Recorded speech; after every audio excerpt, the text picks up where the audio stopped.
Gilles, dans le monde de vos chansons, il y a toutes celles qui conduisent très loin. Celles qu'on peut appeler les chansons d'évasion. Il n'est pas de bon ton de parler d'eau ici à Saint-Saph, une petite capitale du vin. Mais vous avez écrit beaucoup de chansons sur l'eau. Sur la mer, oui, parce que j'aime la mer, évidemment. C'est peut-être le lac qui m'a... J'avais envie de voir quelque chose de plus grand. J'ai toujours aimé la mer, j'ai toujours aimé surtout les ports de mer.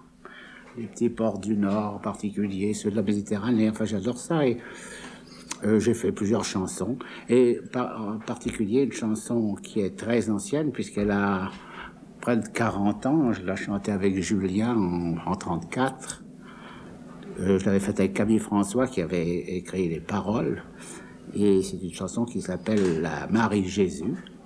On pourrait faire une remarque à propos de cette chanson et de celle qui suivra tout à l'heure, qui est La fille sans cœur, comme on l'appelle. Ouais. C'est que ces chansons étaient des jeunes filles qui n'ont pas vieilli, au fond. Les chansons d'aujourd'hui vieillissent très vite. Ben oui, on chante toujours ces chansons-là, et ça marche toujours très bien. Parce que... À ce propos, je crois que vous chantiez, vous, Albert, à l'enseigne de La fille sans cœur, avant votre rencontre avec Gilles. Oui, je chantais déjà pas mal de chansons de Gilles parce qu'elles étaient éditées. On ne prend pas des chansons à un auteur lorsqu'elles ne sont pas encore éditées, mais La fille sans cœur m'avait été apportée à Gstaad par Roger Nordman en 44. Ça fait un bout quand même. Et je la chantais, je l'aimais bien. Je ne pensais pas qu'un jour je la chanterais avec l'auteur. Alors pour l'instant, nous allons nous embarquer sur la Marie Jésus. La Marie Jésus. Ouf.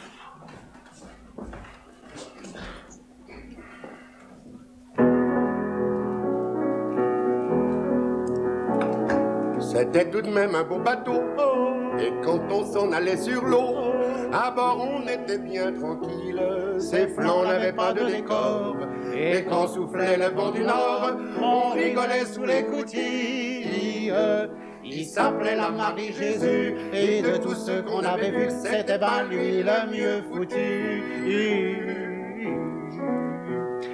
Il était rusé et peinard, il se faufilait en fouinard au milieu des rues de tempête.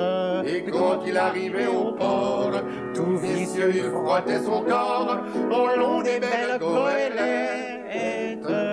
Il s'appelait la Marie Jésus, et de tous ceux qu'on avait vus, c'était ben lui le mieux foutu. Dans la cabine, il y avait au mur le portrait de la femme à Arthur. Arthur, c'était le capitaine, il la voyait une fois par an. Il aimait mieux son bâtiment, c'était là qu'il avait sa chaîne. Il s'appelait la Marie Jésus, et de tous ceux qu'on avait vus, c'était ben lui le mieux foutu. Pourtant c'est le sort des bateaux, c'est lui-là qu'on disait si beau, et protégé par la Madone, il a coulé un beau matin, où ce que le bon Dieu remuait du grain, il s'en a étonné personne. C'était le plus beau qu'on avait vu. Il s'appelait la Marie Jésus. Ça n'empêche pas qu'il est foutu.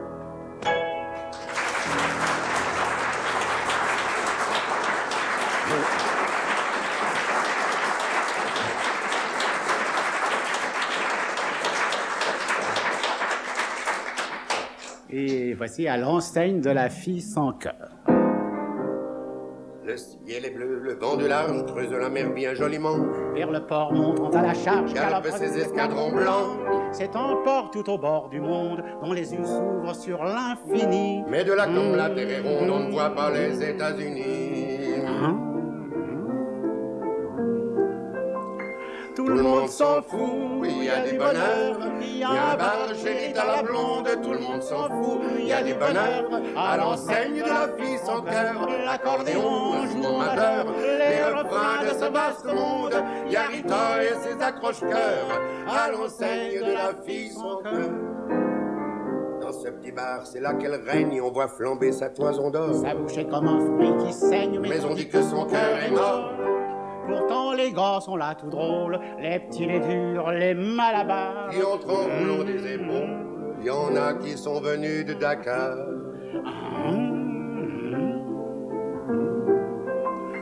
Il y en a dans vert, il y en a dans fleurs, bourlinguant parfois jusqu'au pôle. Ils la regardent, c'est tout leur bonheur, mais pas un ne connaît ses faveurs. L'accordéon joue en majeur, tous les airs, les tristes et les drôles. Il y a des gars qui jouent leur bonheur à l'enseigne de la vie sans cœur. Patron connaissait la musique, il aimait le son des écus. Il disait à sa fille unique, Fut l'amour, c'est du temps perdu. mais un soir, la mer faisant rage, on vit entrer un étranger. Aux beaux yeux d'azur sans nuage, c'est alors que tout a changé.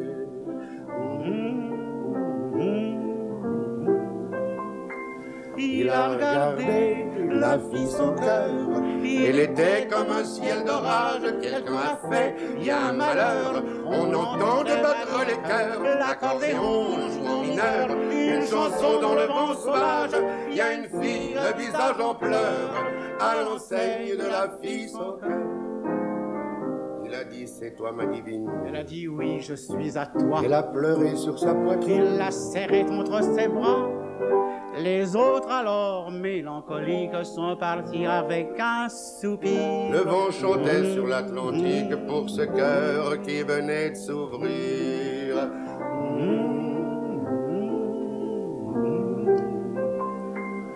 Ils ont filé vers leur grand bonheur.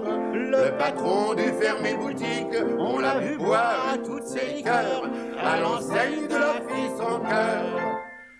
Alors l'État, c'est accapareur, qui a jamais eu le sens du comique, a mis le bureau du percepteur à l'enseigne de la fille sans cœur.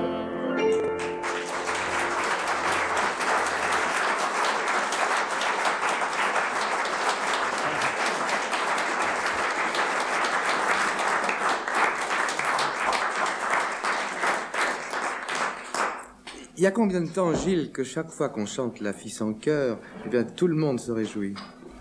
Ah ben oui, je l'ai écrit en 44 ou quelque chose comme ça. On ne peut pas très bien, mais enfin, elle est très ancienne. Elle a beaucoup voyagé, cette jeune personne. Oui, elle a beaucoup voyagé. Piaf l'a chanté, Gréco, les Barbus, enfin, je sais pas. Et tous ceux que vous ne connaissez pas. C'est une des rares chansons que j'ai écrites et qui étaient chantées par d'autres. Oui, vous oubliez votre tube mondial. Ah oui, les trois cloches. Oui, évidemment, alors ça. Traduit en combien de langues? Je sais pas, en toutes les langues possibles et imaginables. J'ai un tas d'éditions chez moi.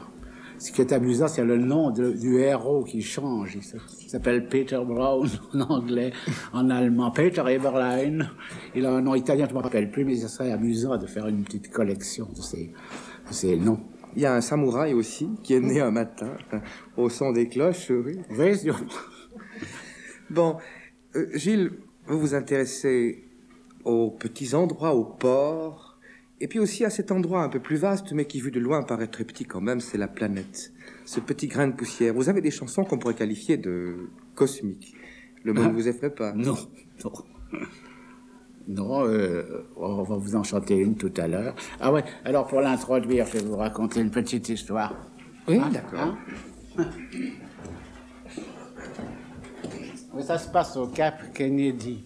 2 techniciens sont en train de remplir le réservoir d'une fusée en partance pour Vénus avec un carburant tout à fait nouveau. Et alors, en le manipulant, ils se sont mouillés les doigts et ils ont senti une odeur un peu extraordinaire pour ce carburant. Ils l'ont goûté et il y en a un, c'est Jimmy, qui dit « Oh, dis donc, Johnny, on dirait un bon vieux scotch. » Alors l'autre goûte et en effet, c'est frappant, c'est un vieux scotch, enfin, d'une très belle année. Alors on va chercher en douce 2 flacons vides. Les 2 hommes les remplissent et leur travail terminé, ils se retirent chez eux en dissimulant les flacons sous leur par-dessus. Là, Johnny est marié, il a une petite famille. Jimmy, lui, est célibataire, il est rentré chez lui. Et ils se proposent l'un et l'autre de goûter le whisky avec des copains le soir.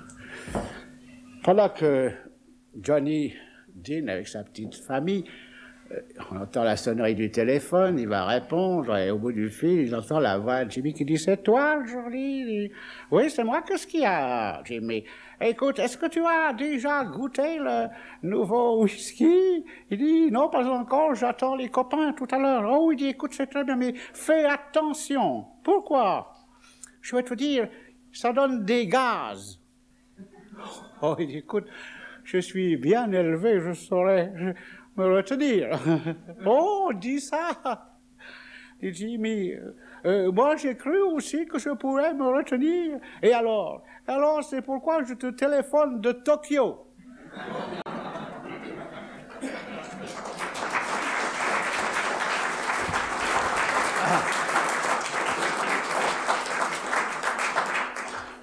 Bien, parce que nous sommes dans la stratosphère, restons-y que cette chanson que j'ai intitulée « Le feu de Dieu ». À 100 millions d'années-lumière, Dieu, quittant par un très beau soir sa vieille galaxie familière, entra dans la nôtre un peu noire. Les terres lui montaient à la tête, des cailloux jonchaient son chemin. Constellation, soleil, planète, il en prit un petit dans sa main.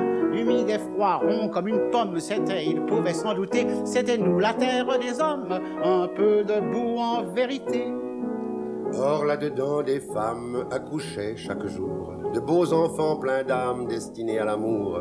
Mais que certains stratèges et leurs états-majors, dès la fin du collège, destinaient à la mort. Sur les champs de bataille, Biafra, Vietnam, Sinaï, Congo. Bombes, couteaux, mitrailles, du cadavre à gogo. Ainsi au grand problème des excédents de population, ce merveilleux système offrait une solution. Jouez pas avec les planètes, c'est bête, faut pas jouer avec le feu, bon Dieu, bon Dieu.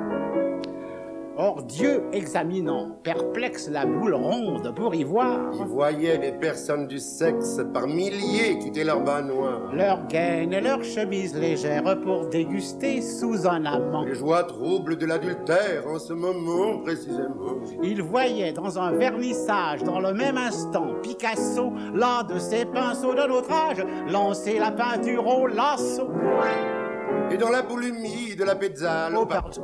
Messieurs, suivez le guide, montez ces corridors. L'ONU pour se distraire, pratiquer loin du bal. Au plaisir solitaire, l'onunisme intégral. Cette pratique insensée expliquait à merveille chez les gens le vide de la pensée et le ramollissement. Les guerriers atomiques songeaient à sauver l'humanité du virus bolchevique en la faisant sauter. Jouez pas avec les planètes, c'est bête, faut pas jouer avec le feu, mon Dieu, mon Dieu.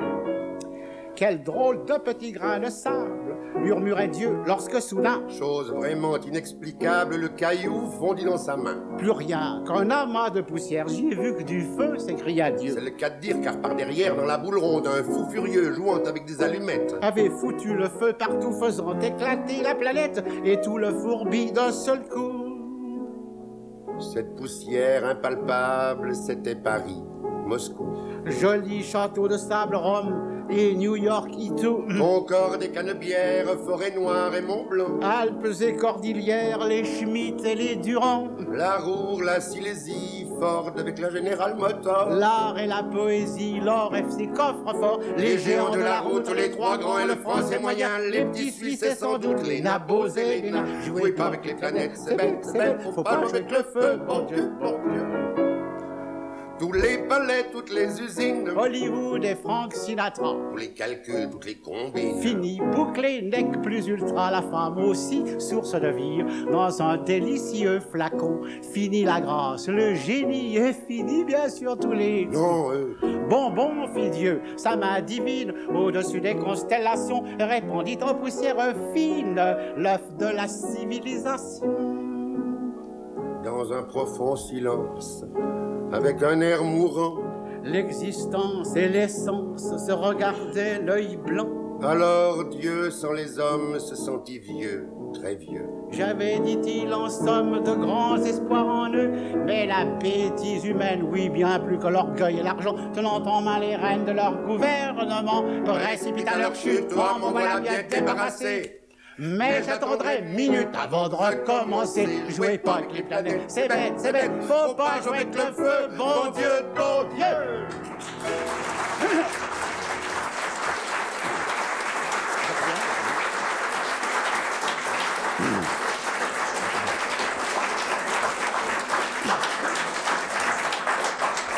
Merci. Et maintenant, pour nous éloigner de ces régions terrifiantes, nous allons revenir chez nous, dans la paix vaudoise. Et pour changer le climat, voici deux ou trois petites histoires. Dans un train, il y a un citoyen vaudois qui est installé au coin de la portière. Il admire la vue. Contrôleur, passe les billets, s'il vous plaît. Monsieur, votre billet. Ah, il dit, ça commence bien alors. La confiance règne, on peut dire, hein? C'est quand même formidable. Écoutez, monsieur, je ne sais pas si la confiance règne ou pas, moi je fais mon métier. Je suis là pour contrôler les billets, alors montrez-moi votre billet. Je dis, ben justement, j'ai un abonnement. Ah, ben c'est très bien, très bien. Alors, dans ce cas, montrez-moi votre abonnement. Ah, dit, ça continue. Ah, c'est quand même fantastique. Pour qui est-ce qu'on nous parle ici, hein? Enfin, je vous en prie, montrez-moi votre... Ah, dit, c'est quand même malheureux. Enfin, donnez-moi tout de même un billet.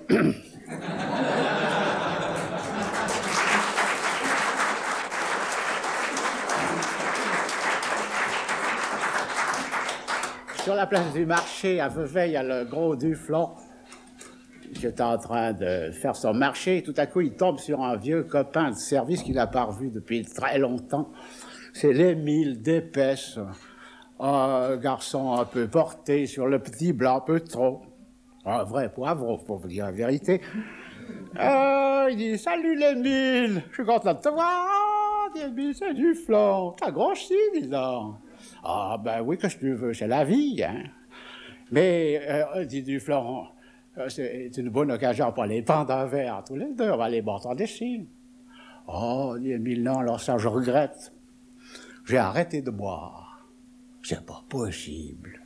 Non, t'as arrêté de boire? Ah, il dit oui, j'ai arrêté de boire. Tu sais, tu peux pas savoir que je me sens mieux depuis ce moment-là, mais c'est incroyable. C'est tout un changement dans ma vie. Oh. Mais t'as arrêté de boire depuis quand? Depuis 10 heures ce matin.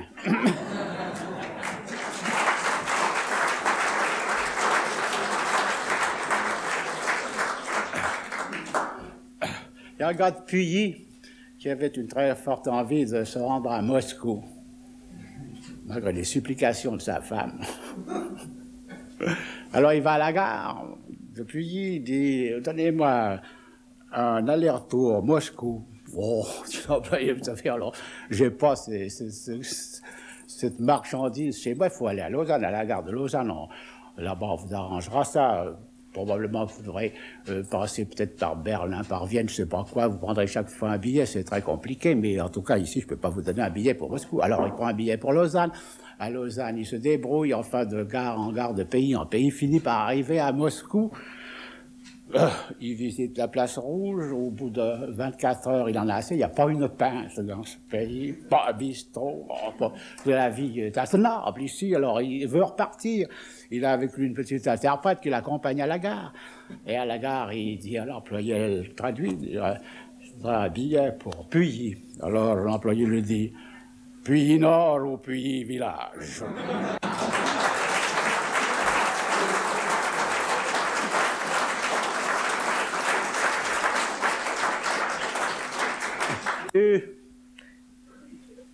Et dans une petite ville des bords du Léman, il y a une vente de charité. À cette occasion, toutes les dames de la ville se sont mises au travail, elles cousent, elles brodent, elles tricotent. Et l'une d'elles, mademoiselle Duvelu, Eugénie, une demoiselle un peu avancée, mais très, très dévouée, s'est mise en tête, on ne sait trop pourquoi, étant donné les connaissances très relatives qu'elle a de la question, de confectionner un pyjama pour homme. Quand les travaux sont terminés, la présidente les rassemble pour les examiner et les répartir dans les différents comptoirs. Et elle constate sans étonnement d'ailleurs que le pantalon du pyjama confectionné par mademoiselle Duvelu Eugénie ne comporte pas de braguette. Alors elle fait venir la créatrice, si j'ose dire. Elle dit, écoutez, mademoiselle Eugénie, votre pyjama est ravissant, c'est une réussite à peu près, presque complète, à peu de choses près, je pense. C'est bon, vous comprenez, il faudrait, comment je peux vous dire ça, vous comprenez, c'est pour un homme, n'est-ce pas? Alors, il faut ce qu'il faut, n'est-ce pas? ces messieurs ont besoin de... Oh, je sais pas comment vous dire ça. Enfin, écoutez, c'est bien capable d'une paire de ciseaux. Vous me taillez une fente par devant, mettez d'autres en boutonnière, on n'en parle plus. Alors, mademoiselle Duvelu qui a rougi, me l'a dit, écoutez, madame la présidente, c'est pas la peine de faire tant d'histoires, il n'y a qu'à donner ce pyjama à un célibataire.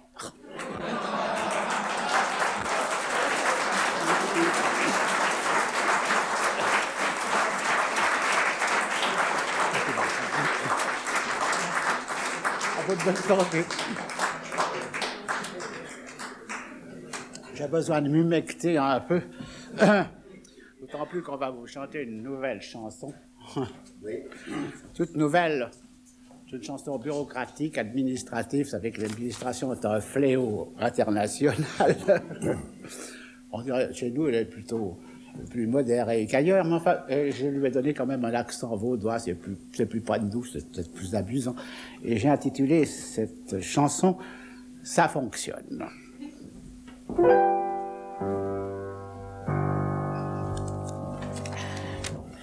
Dites-moi, bonjour, je reçois de Berne une circulaire pour l'établissement d'un nouveau permis. Je vois qu'il concerne la circulation. C'était le moment vu l'encombrement de nos capitales. Le gouvernement charge les cantons de le mettre au point. La chose est normale pour les conducteurs. Non, c'est aux piétons que la loi s'adresse. Ah bon, c'est sauvage. Êtes-vous piéton, bonjour? Ma foi, non, ces gens nous ramènent en plein Moyen-Âge. Il faut les dresser. Et comment? Sinon, c'est la catastrophe. Ils vont, ils traversent. Ils se baguenot. Oh, mon pauvre ami, on va les tenir. Fini ce commerce, ils viendront ici chercher leur permis. Tout va bien, les bureaux ronronnent, ça fonctionne, oui, ça fonctionne. On va rédiger d'abord pour s'affaire, comme il est d'usage dans tous les bureaux, Sans rien oublier, un bon questionnaire qu'il faudra remplir. Là, le nom en gros. avec les prénoms, Âge, domicile. tout le baratin. Ici, la question, pourquoi n'avez-vous pas d'automobile? Veuillez nous fournir une explication. Ici, je mettrai l'état sanitaire. Avez-vous des corps à vos ripatons? Doucement, bonjon, pas de mots vulgaires. D'accord, mais les pieds quand on est piéton. C'est Et l'essentiel. pour ça, j'insiste, il leur faut bon pied et bon œil aussi. Oh, n'oublions pas les unijambistes. Là, c'est terminé, refus de permis. Tout va bien, les bureaux ronronnent, ça fonctionne, ah oui, ça fonctionne. Pas d'autres questions, chef? Vous voulez rire? Un piéton, bonjon, c'est déjà suspect. Avec ces lulus, faut s'attendre au pire. Faut les observer, sous tous les aspects, religieux ou non. Si oui, quelle église? Sinon, quel parti? Là, méfions-nous. Si bon pied, bon oeil reste leur devise, faut pas des pieds plats ni d'œil de Moscou. Bravo, chef. Merci. Une question de sorte pour ceux qui viendront ici demander leur nouveau permis. Quelle question? Qu'importe, juste un truc tordu pour les emmerder. Alors là, bonjour, je vous félicite, car vous maintenez l'administration sous laquelle heureux le pays s'abrite. Dans le droit chemin de la tradition. Tout va bien, les bureaux ronronnent, ça fonctionne, là oui, ça fonctionne. J'ai trouvé. Bravo. Question subsidiaire. Si le cheminot chemine, le piéton... Le piéton piétine, oui, la chose est claire. Voilà ma question. Que piétine-t-on quand on est piéton? Quelle plate-bande, quelles opinions? Faites-nous savoir ceci à l'appui de votre demande. Si en piétinant peut-être un beau soir, ce n'est pas l'armée. L'honneur, la patrie, que vous foulerez piétons sous vos pieds. Qu'en pensez-vous, chef? Sans flagornerie, vous êtes le roi des gratte-papiers. Ça va refroidir nos excursionnistes. Tous ces vieux marcheurs qui voudraient, c'est clair, nous faire marcher. De vrais communistes. Mais nous, quand on marche au super. Maintenant, allons boire un verre. Gaffons-nous, passons par derrière.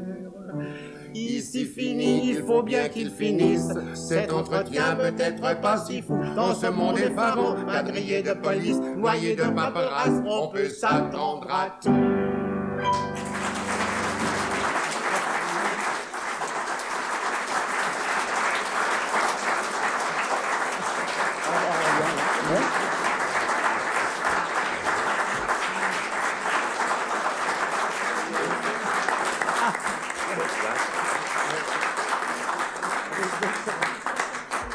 Santé.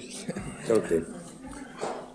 Dites-moi, comment est-ce qu'ils réagissent alors, ces fonctionnaires, ces colonels Ah, aussi, je ne sais pas, je ne sais pas. les gratigniers? Pas du tout, j'ai aucune idée. On ira la chanter au château. Hein. Ils vous garderont peut-être.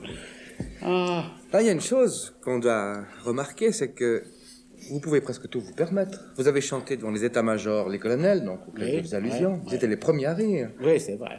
Hein? C'est vrai. Oui, oui, ils sont de très bon esprit, au fond. À part une ou deux exceptions. oui, oui, oui. Oui. On peut avoir une confidence, non?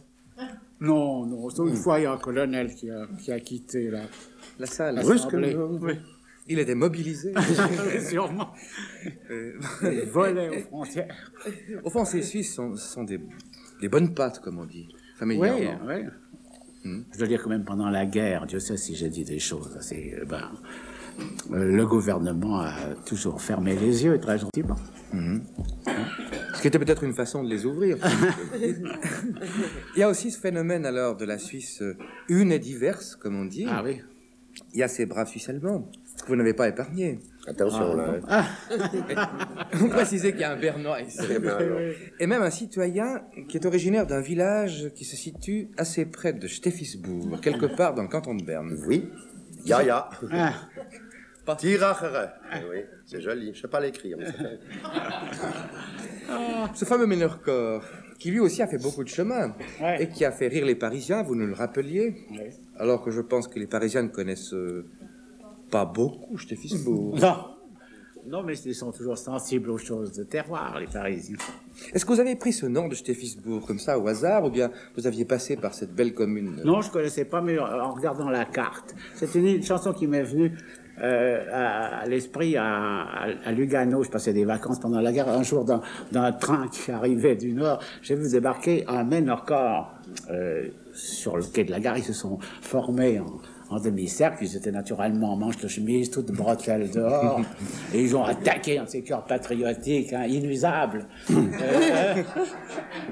Moi, j'étais sidéré, alors je suis rentré à l'hôtel, je me disais, tiens, quoi, femme, et j'ai écrit ce Ménorcor, qui a été un succès incroyable, et que nous chantons depuis 30 ans. Oui, il faut on peut bien dire le dire. qu'on n'a pas, je crois, donné un seul récital sans terminer par le Ménorcor, qui est aussi inusable que l'autre. Vous savez, Gilles, que l'an passé, les 4 barbus se sont fait donner une aubade par le Ménorcor, le vrai, dans Ouais, le Steffisburg, en l'honneur de votre chanson. Ouais. C'était bien, ils ont évolué beaucoup parce qu'au moment où je l'ai créé avec Edith, au Coup de Soleil, il y avait eu des protestations. J'avais pensé de chanter ça à la radio, c'était en 41, quelque chose comme ça, ou 42. Et il y avait eu une protestation du Ménorcor. Ils n'avaient pas compris à ce moment-là. Enfin, je crois que maintenant, ils sont très heureux. Tout à fait, c'est devenu leur carte de visite, leur palme avec or, au giron de la chanson. Ah ben alors, oui. Hein? Je crois qu'il faut y aller.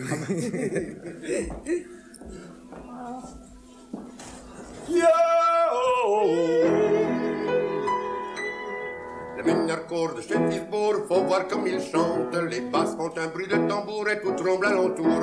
Herr Dr. Glor, le directeur de ce fameux Ménorcor, il donne le ton et son bâton fait signe au baryton. Le Ménorcor de Steffisburg, c'est de vrais artistes. Ils sont pour célébrer l'amour des voix de troubadour. Gustit zum Tor premier de Nord, c'est l'âge du Ménorcor. Dans les bémols, il prend son bol comme un vrai rossignol. Le Ménorcor de Steffisburg chante avec ivresse quand il célèbre le retour en Frühling des beaux jours. Les Vögeli, les Spätzli et même les Winderli, les Meideli, les Vreneli, qu'on serait bien dans leur lit. Oui. Cher Fritz, mon Stoffel, wie ganz verrückt. Chante la patrie. Dans les fêtes, après les discours, ils gueulent tous comme des sourds. Das Vaterland, das Heimatland, Unterland, Oberland. Et tout à coup, ça devient si doux qu'on n'entend rien du tout. Le Ménorcor de Steffisburg, après ses victoires, il prend le chemin du retour et rentre à Steffisburg. Et dans le train, à quel entrain, on chante des refrains. Oh, oh, oh, quel plaisir, tout le monde transpire. On boit des gros glaces, Prosit.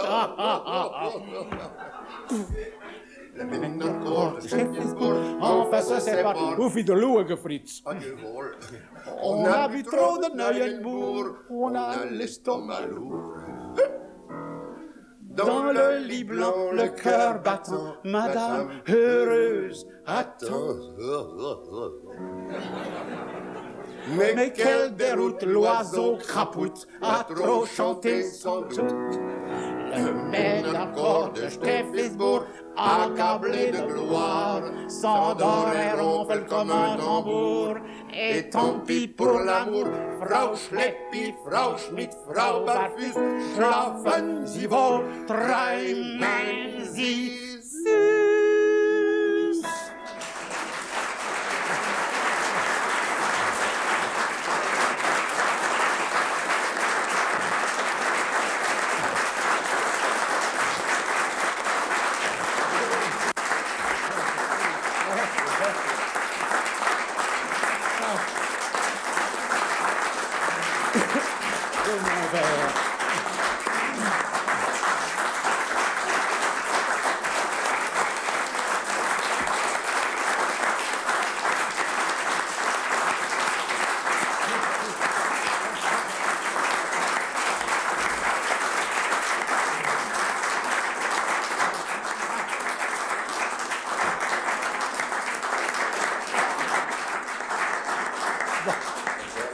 Un supplément au programme, comme on dit. Oui, c'est fini avec vos trucs là-bas. Oui, oui. Ça, c'est pour l'Assemblée. Voilà, une petite chanson qui m'a été inspirée pendant la guerre par une fanfare tessinoise composée de 4 courageux exécutants que j'ai entendus dans un grotto de Lugano. J'ai intitulé ça la fanfare de Breganzone. A Breganzone nel Ticino, tout près de la collina d'Oro, il y a una fanfara, ma che io dico, c'est pas du chiquet, sono 4 seulement, ma il connaissent leurs strumenti, ci sono tutti virtuosi, che sono stati bien choisis. L'armando fa una musica che va più vite che l'armonica. Le Giuseppe qui joue le baryton, c'est le meilleur ténor del canton. Coin, coin, allez, l'icône et il Mario connaît seulement 3 notes, sol, fa, do. Ma Cristo, il laisse comme il faut, c'est quand il est sous qu'il joue fort. La grosse, qu'est-ce que c'est le plus joli? Ça tient le fisco Magali. Ralpisto comme un oiseau, bello, gracioso, amoroso, calvi qui, poi Diodella, comme les plus belles sous le baryton, c'est comme un canard, calfa, coin, marche du grand art, l'hélicon, c'est une voix de poitrine, qu'on dirait que c'est Chaliapine. Ma un soir au grotto Roncaccio, pendant qu'il jouait Sole Mio, une brune au piston dit pleine d'émoi, viens faire marcher ton piston chez moi. Comme il y avait beaucoup de popolo, les autres alors jouèrent en trio. Mais la mélodie faisant défaut, c'était un poco moins bello. Moi qui réparais tout ce qu'a fouillé, c'est là que ça fout Magali. La nuit descendait sur Lugano, Giuseppe qui avait vu trop Nostrano, trouvait plus son pizzicato, le trio n'était plus comme duo. Mais l'hélicon a dit c'est fini, avec ses héliconeries. Il est parti, mais il faut Magali, tout seul il a fait des soleils. Alors les filles et les garçons se sont mis à chanter des chansons. Il y avait la luna, c'était Zuli, avec le bruit clair des zoccoli. Et quand vers minuit je suis parti, j'entendais encore mes adoucis, comme un brave cœur battant dans la nuit, la grosse que ça fout Magali. Hop, voilà.